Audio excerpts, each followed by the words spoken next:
Segundo bloque de nuestro programa, nos metemos de lleno en lo que es el desarrollo de la campaña de trigo. Estuvimos hablando con Agustín Fernández Roger del CREA Sur de Santa Fe, él es conocido asesor técnico y nos contó un poquito cómo se está presentando esta campaña en particular con distintas características, ¿no? Con la foto que viene quedando en las últimas campañas de un trigo que es extremadamente útil en la rotación por múltiples razones que Agustín va a explicar, pero que tienen que ver fundamentalmente con el control de malezas, con la incorporación de una gramínea en la rotación y también, ni hablar, en los lugares donde hay problemas con el consumo de agua residual para mantener a raya el tema de las napas freáticas.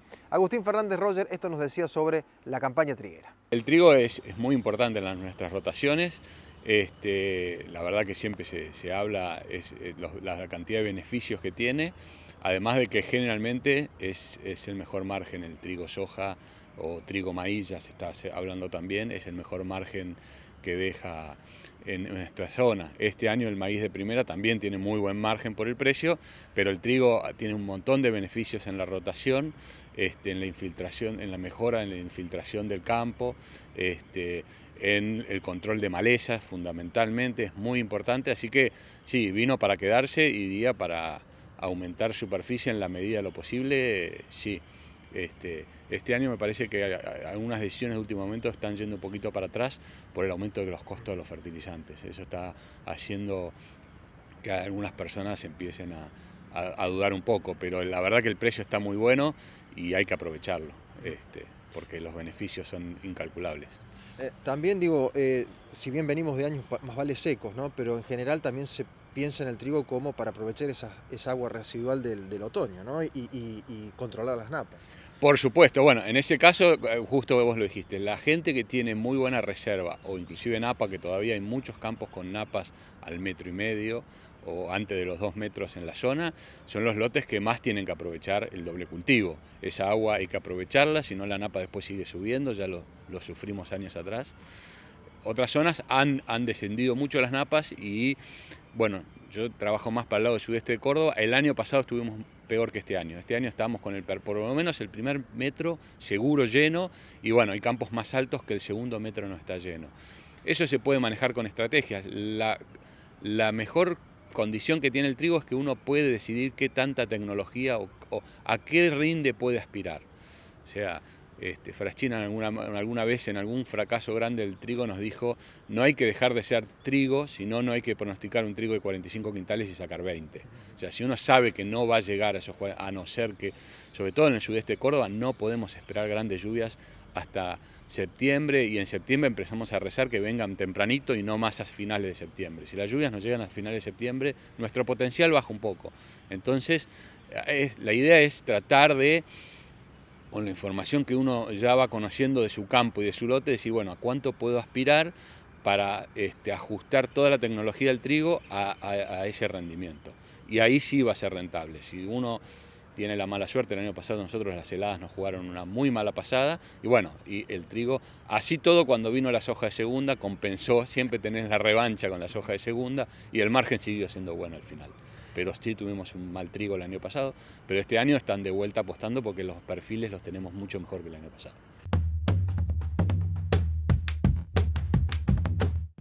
Bueno, una experiencia que venimos reportando también con distintos actores desde el punto de vista técnico es cómo las gramíneas vienen desplazando a la soja en la rotación, se vienen adueñando las gramíneas de la rotación de cultivo, y esto es un tema que venimos siguiendo también con muchísima atención porque también requiere respuestas técnicas, respuestas desde el manejo para hacerlo correctamente. ¿A qué nos referimos? A que cuando lo habitual en nuestra zona era trigo-soja, empezamos a ver un paisaje cada vez más natural, más normal de trigo-maíz de segunda. El maíz de segunda viene a ser un complemento muy, pero muy importante. De hecho, lo estamos viendo todavía inclusive ahora en algunos maíces que todavía están esperando ser cosechados. Agustín Fernández Roger nos cuenta sobre esta técnica, sobre los ajustes que hay que hacer para lograr no solamente un buen trigo, sino también un buen maíz de segunda. Cada vez está creciendo más. Es una muy buena posibilidad, dado el precio del maíz. No trae grandes inconvenientes. Un año, digamos, alguna gente ya está cambiando la rotación clásica que era nuestra, trigo, soja, maíz de primera, por trigo, maíz, soja de primera. Las heladas juegan, porque a veces el trigo soja en zonas más heladoras, con mucha cobertura, el maíz de primera era más difícil implantarlo, el maíz de segunda obviamente no tiene ningún problema, y ya va directamente una soja después que no tendría problemas de helada. Es una buena alternativa, cada vez se usa más. Digamos, lo que uno analiza es que dentro de la rotación la cantidad de fertilizante a utilizar es lo mismo, es parecida, casi la misma, porque o lo usás durante 2 años, en el trigo soja y en el maíz de primera, o lo usás todo en el año de trigo soja y después te queda solo para la parte de fósforo y azufre para la soja de segunda al año siguiente. O sea que si uno analiza el sistema es parecido, es según las conveniencias de cada uno y según las experiencias que tiene cada uno. Al principio veíamos que en ambientes flojos el maíz de segunda siempre daba mejores resultados que una mala soja de segunda. Lo que tiene la soja es que uno no puede variar la tecnología según la expectativa de rendimiento.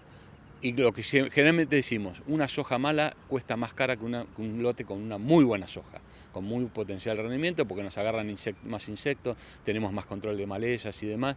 Todo lo contrario en maíz, uno, igual que con el trigo, puede ajustar a la tecnología a una expectativa de rendimiento y algo que uno sabe que puede aspirar. Ser muy conscientes que un maíz de segunda requiere alta fertilización. O sea, no es lo mismo un maíz de segunda que un maíz tardío.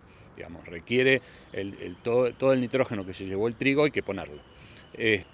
Pero se puede hacer y bueno, ajustando a la fertilización, ajustando el tema sanitario, estar presente si requiere o no un fungicida, los resultados generalmente son buenos.